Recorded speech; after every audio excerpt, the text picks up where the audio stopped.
The most powerful man in the room hadn't moved in 4 minutes. Not one of his guards had either. That was how she knew, not from what he said, but from what the room did around him, that what was happening had never happened before. His son was standing across the marble floor. 7 years old, silent for 4 months, surrounded by more security than most heads of state, and he was holding a stranger's hand, not his father's, hers. The man who had built an empire on never needing anything from anyone looked at his son, really looked, maybe for the first time in longer than he wanted to admit, and asked her a question she could tell he had never asked a single person in his life. His hands, which had been absolutely still, moved once. A small thing. A tell. What do I have to give? For him to look at me the way he looks at you. She let it breathe. She thought about the night she almost stepped onto a bus and kept going. About a boy sitting alone in the rain like he'd been placed there and told not to move. About 40 minutes that had somehow, through nothing spectacular, no grand gesture, no transaction, become this. She gave him the only answer that was true. Time. He didn't respond. Because 6 weeks ago his son hadn't spoken in 4 months, and the woman standing in his house had been a stranger with no umbrella, just a coat she'd taken off her own back, and a boy who reached for her sleeve in front of armed men and said the first word anyone had heard from him since March. Stay! One word, barely a sound, but every man in that street had gone still. And the father, who controlled everything, who had never once been outmaneuvered by someone who didn't know they were playing, had stood up slowly and looked at her the way you look at something you cannot categorize. Not with gratitude, not with anger, with the specific, dangerous attention of a man who has just realized that someone has something he doesn't know how to take.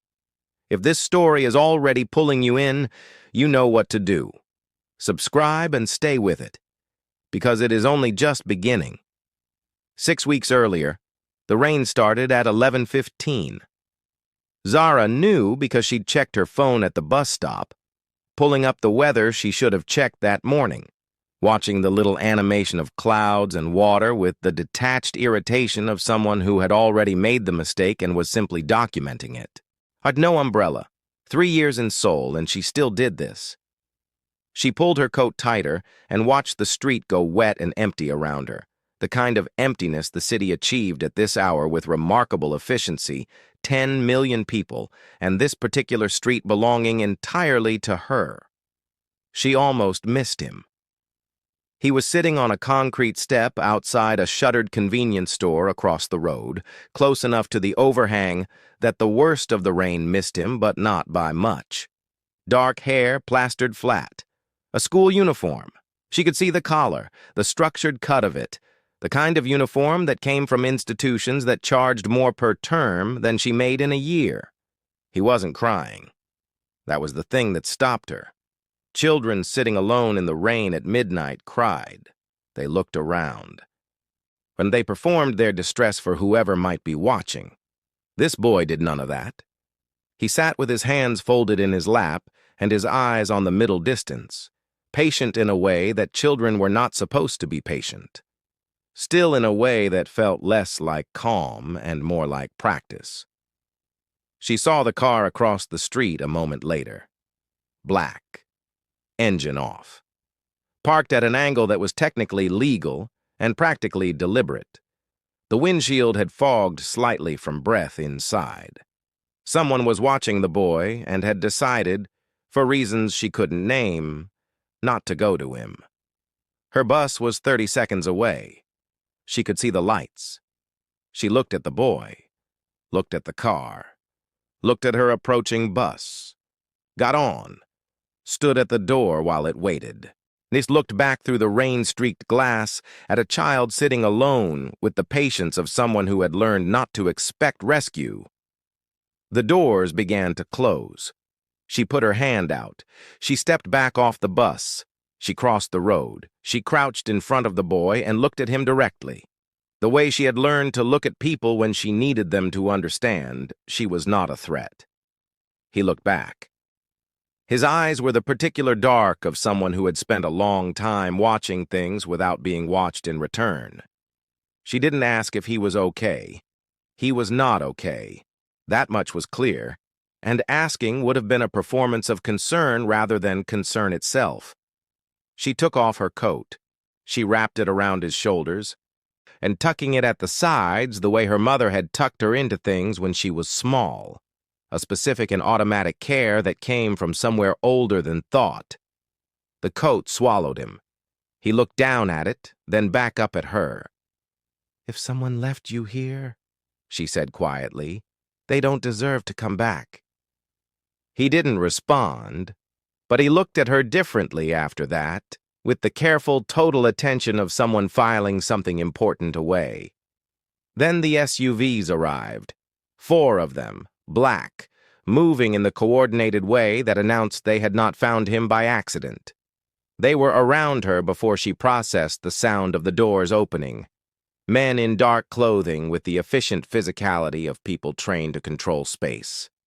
For 3 full seconds, she thought she had done something wrong without knowing what it was, and her hands came up, open, visible. The instinct of someone who understood that in moments like these, your body had to narrate your innocence faster than your mouth could. They found the boy. Visible relief, immediate and brief, replaced just as immediately by suspicion directed at her. Her bag came off her shoulder before she consented to it.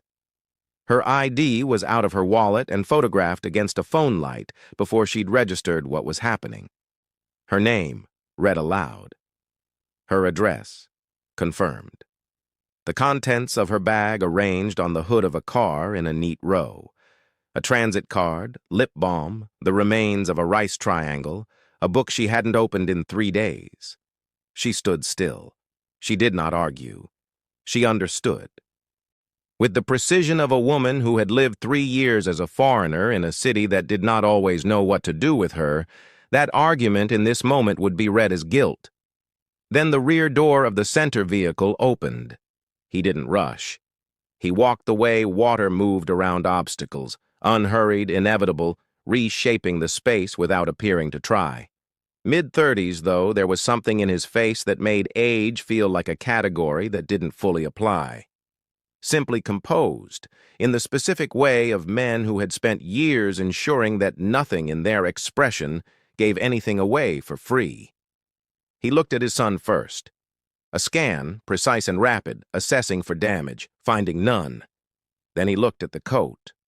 Her coat, wrapped around the boy's shoulders, slightly too large, the sleeves folded back at the wrists. So something moved across his face. Not gratitude, not anger, a recalculation. She had the distinct sense of watching a man revise an equation he'd thought was settled. He did not look at her for another 4 seconds. When he did, it was the look of a man who had already decided what category she belonged to and was simply confirming it. "What did you do to him?" She told him the truth. Simple, sequential, unembellished. She had seen the boy, she had seen the car, she had gotten off the bus, she had given him her coat. Nothing more. She watched him listen the way powerful men sometimes listened, not for information, but for inconsistency. When she finished, he was quiet. 4 seconds. She counted them. "You can go," he said. She moved to take her coat from the boy's shoulders. "Leave it." She looked at him, and he held her gaze without effort. The way people held things when they had never had to wonder if they had the strength. She left without the coat. She was half a block away when his voice reached her. Not raised, not chasing, simply carrying. The way voices did when their owners knew they didn't need volume to be heard. "If he asks for you again, you won't get to refuse." She kept walking. Behind her, the boy watched her leave. Not his father. Her. Back in her apartment, with the double lock turned and instant noodles she didn't taste, Zara tried to put the night into a box and close the lid. She was good at this. She had developed the skill over years of navigating situations that required her to metabolize the unreasonable quickly and get on with being functional. Strange night, strange man, strange child, over. And she almost succeeded. On the second day, she noticed the car. Black, parked down the block from her building. Probably a resident. She'd never noticed it before, but she hadn't been looking before. She kept walking. On the third day, footsteps behind her on the walk from the station matched her pace with uncomfortable precision. She turned a corner. She didn't need to turn. They didn't follow. Nothing. On the fourth day, her supervisor called her in for a performance review 6 weeks early. Nothing negative, nothing routine either. She answered every question, returned to her post, and reminded herself that reading meaning into coincidence was what happened when you were tired and unsettled. On the fifth day, she changed her route entirely. Different exit from the station, different convenience store, a table she'd never sat at before. And then the woman, 2 tables over, got up and left, leaving a coat on the back of the chair, same color as hers, same length. And for 3 full, irrational seconds, Zara stared at it and felt the cold of being watched by something she couldn't see. She told herself she was constructing a story from noise. She told herself this specifically in those words because naming the fear made it manageable. She was tired. She was unsettled. She was turning a coat on a chair into evidence of something that wasn't there. She changed her routine. Different coffee shop. Different route, different everything. 3 days, nothing. On the fourth day, she relaxed. That was her mistake. Thursday night, stairwell of her building. She heard them before she saw them. 2 men, bottom of the stairs, and not the kind she recognized from the night with the SUVs. Younger, different energy. But between her and the exit, she stopped moving. "We're not here to hurt you," one said in careful English, which told her they had done homework. She found that more frightening than the alternative. One of them held up a phone, a tracking application, live, a signal pulsing from her direction. She checked her bag. Nothing. She checked her pockets. From the inner lining of her work jacket, the one she'd worn that night, the one that had been on the boy for 40 minutes in the rain, a tracker fell to the floor. Small, button-sized. The kind of thing you could press into a hem with patience and small hands. The men looked at each other. She looked at the tracker, and then, without entirely meaning to, she laughed. A short and involuntary sound that surprised all 3 of them, because she understood before she could stop herself, and the understanding was so complete, it bypassed disbelief entirely. It wasn't him. It was the boy.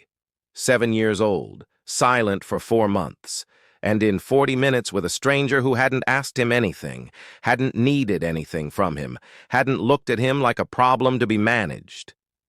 He had done the only thing he could think of to make sure she didn't disappear like everything else had. She picked the tracker up off the floor. She put it back in her pocket. The men gave her a name. A private security contractor, independent, the kind of service accessed without involving a household directly. She understood the shape of it without needing the rest explained. A child in a house like that, given 4 months of watching how things worked, would have found a way. Access, observation, patience. He'd had practice at all 3. She stood in the stairwell for a long time after the men left. Then she made the decision she'd been trying not to make since the night she'd stepped off the bus. She went back. The car was outside her building within the hour. Not the contractor's, the real thing, the quiet weight of it unmistakable. A man in a dark suit opened the rear door and said nothing. She got in. Minjun Seo sat across from her in the kind of silence that wasn't empty. He was looking out the window as the car moved. When he spoke, he didn't look at her.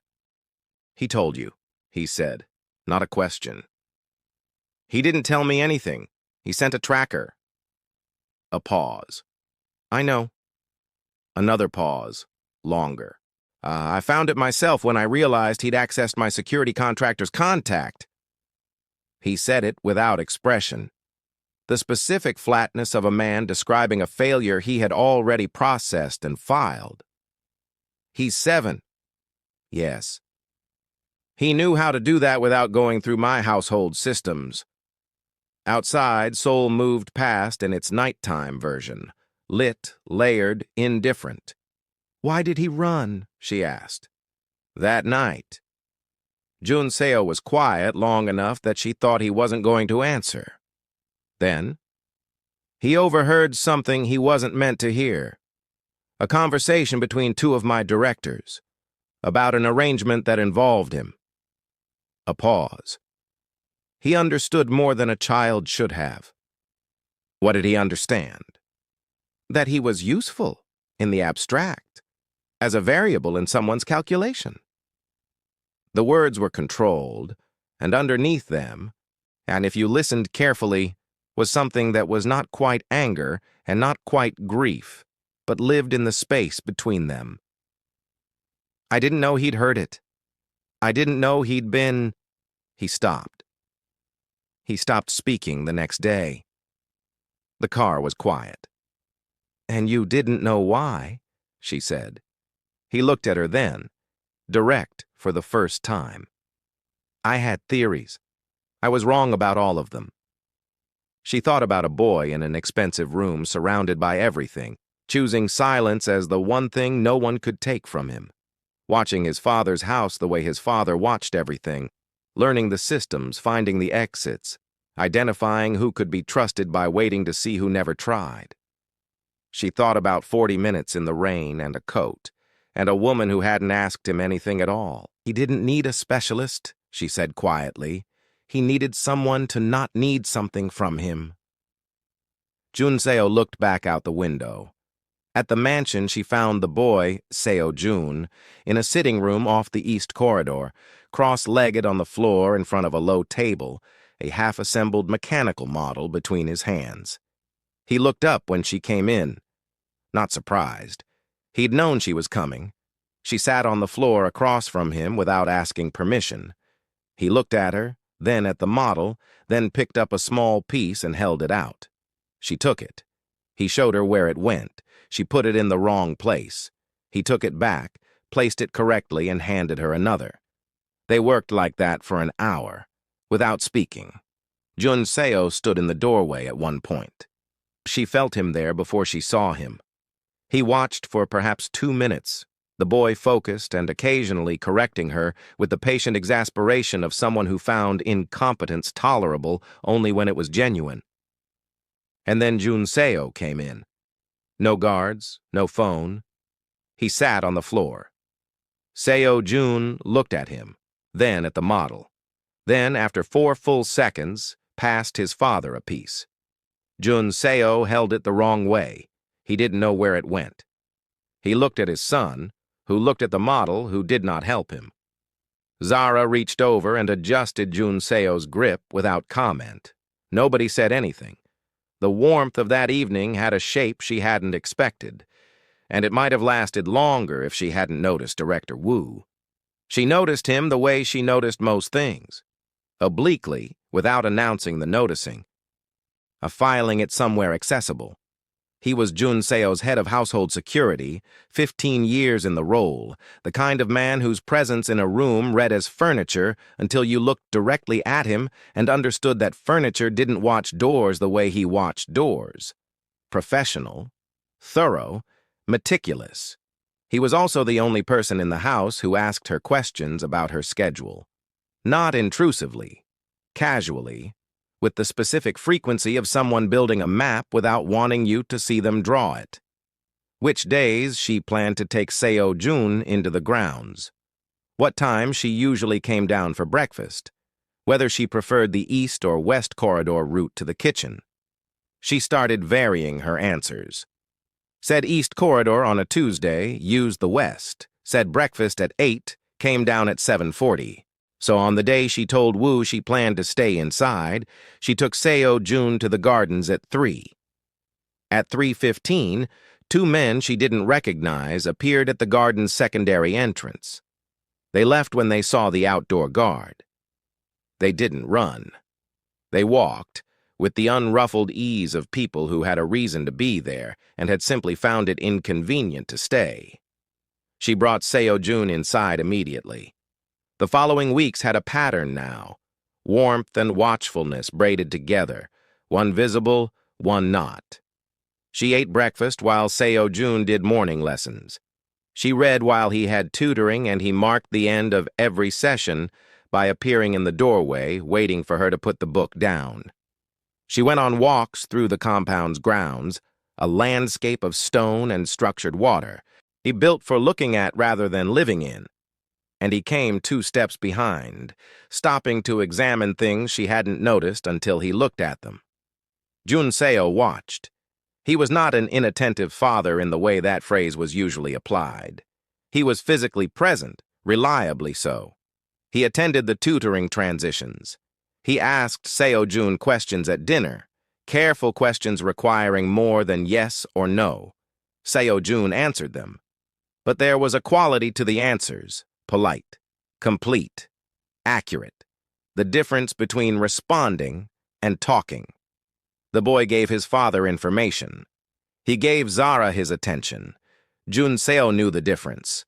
She could tell by the way he processed it, not with any visible wound, but with the quiet precision of a man adding a data point to a calculation he was already losing. He tried once to do what she did. And he came to the sitting room without his guards, without his phone, sat on the floor, asked Seo-jun if he wanted to work on the model. Seo-jun looked at him for a moment, then said carefully, "It's finished." It wasn't. 3 pieces still sat unplaced on the table. Jun Seo looked at the unfinished model. He said nothing. He didn't reach for the pieces. He didn't try to fix it. He simply sat with it, the incomplete thing. And for the first time, she saw something in his face that had nothing to do with control. He was trying to understand what to do when there was nothing to manage. Seo-jun watched him, said nothing, but he didn't leave either. Later, she found Jun Seo in the corridor outside, hands in his pockets, looking at nothing in particular. She almost walked past.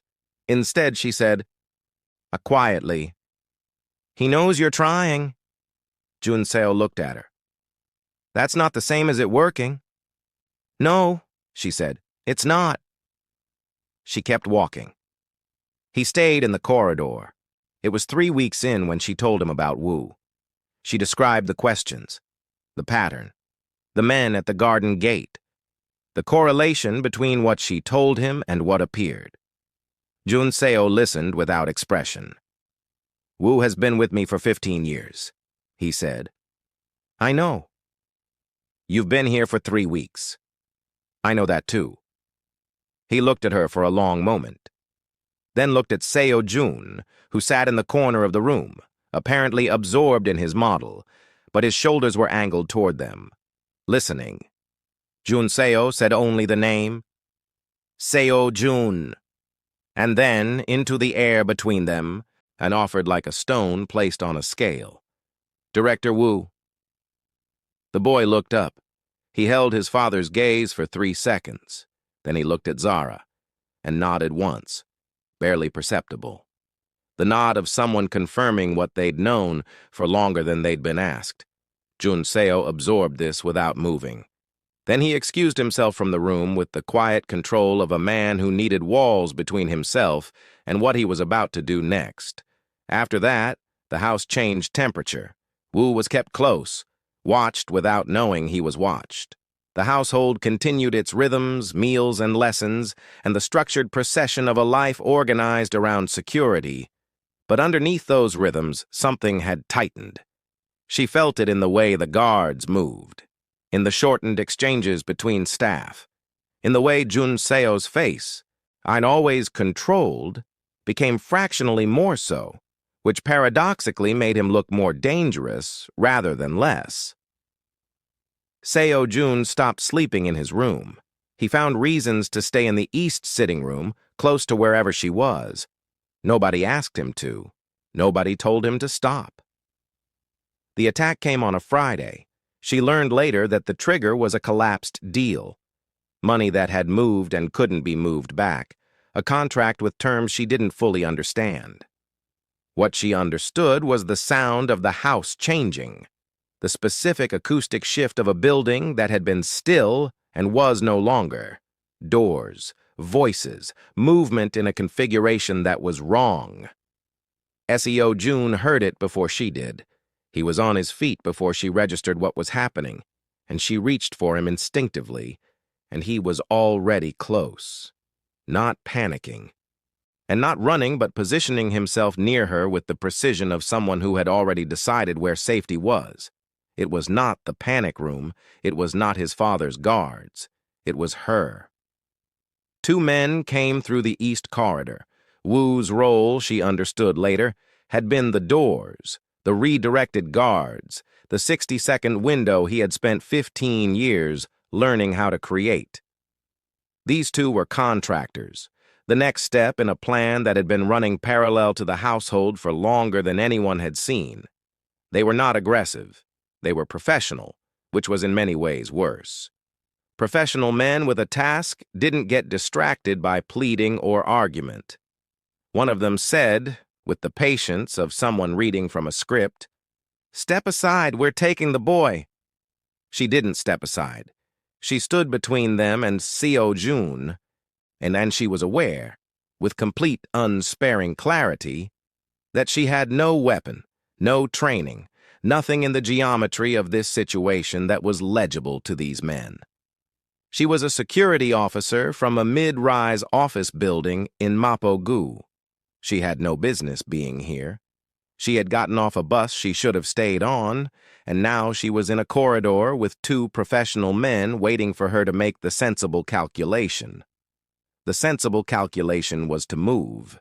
She felt Seo-jun's hand find hers, not grabbing, just there. The specific weight of a child's hand that is not asking you for anything but is telling you something. She thought about a concrete step in the rain, about a bus she'd stopped, about a coat taken off her own back for a child who hadn't asked and hadn't cried, and had simply looked at her with the attention of someone memorizing an exit. She thought about what it costs a child to decide to trust something, what it means when they do. She didn't move. "Step aside," the man said again. She didn't answer. Behind her, Seo-jun's grip didn't change. One of the men raised his arm. She held. The guards came through both ends of the corridor simultaneously, 14 seconds later. And in those 14 seconds, nothing happened except two men standing in front of a woman who had made a decision and a boy who had made his weeks ago. The contractors assessed the new geometry, made their own calculation, and stood down. Woo was taken from his quarters without incident. He had the look of a man who had placed a bet, watched the odds shift and arrived at the end without surprise. Finished. Not broken, just done. Jun Seo came through the corridor to find his son standing behind a woman with a split lip and steady hands, both of them upright. He stopped. He looked at Seo-jun the way you look at someone after a long and difficult journey, not with the urgency of arrival, but with the particular relief of a man who has rehearsed this moment too many times to react to it cleanly. He knelt, made himself smaller, reachable. Seo-jun looked at his father, and then, without hurry, he stepped forward, into his father's hands. He didn't pull away. He stood inside Jun Seo's hold with the careful stillness of a child deciding whether something is safe. And then, gradually, with the specific tentative quality of a decision made in real time, he let his weight settle. It was not the reunion Jun Seo had perhaps imagined across 4 months of silence. It was smaller than that, more tentative, but it was real. And real was what this man had not had in a long time. Later, In the large sitting room, with the house restored to a quiet that felt earned, Jun Seo stood by the window and Zara sat in the chair she had come to think of as hers. Seo Jun was asleep in his own room, the first night he had chosen it since she arrived. Jun Seo was quiet for a long time. Then, "What do I have to give for him to look at me the way he looks at you?" She let the question breathe. She had heard it before. In the future, she'd shown the viewer at the very beginning, in the room across the marble floor. But here now, in this smaller and quieter register, it landed differently. Here it was a man practicing a question he didn't know how to ask, stripped of the formality that power gave everything. Just a father in a room after a frightening night, trying to understand what he had missed, and whether it was too late to go back for it. "Time," she said. "Not arranged time. Not time with an outcome you're managing toward. Just you. Present. With nothing to produce." She paused. "He'll test it. He'll tell you something is finished when it isn't, and he'll watch what you do with that. And you'll have to sit with the unfinished thing without fixing it, because fixing isn't what he's asking for." Jun Seo was still. "He's asking whether you can be in an incomplete thing," she said. "That's all." She stood. It was time to go home. Her apartment, her double-locked door, and the city that continued to not particularly notice her, and that she had continued to respect for exactly that quality. She went to get her things from the guest room. In the corridor, she passed the east sitting room. Seo Jun was in the doorway. She'd thought he was asleep. He was standing in his pajamas, holding something. He held it out to her. She looked at it. The tracker. Small, button-sized.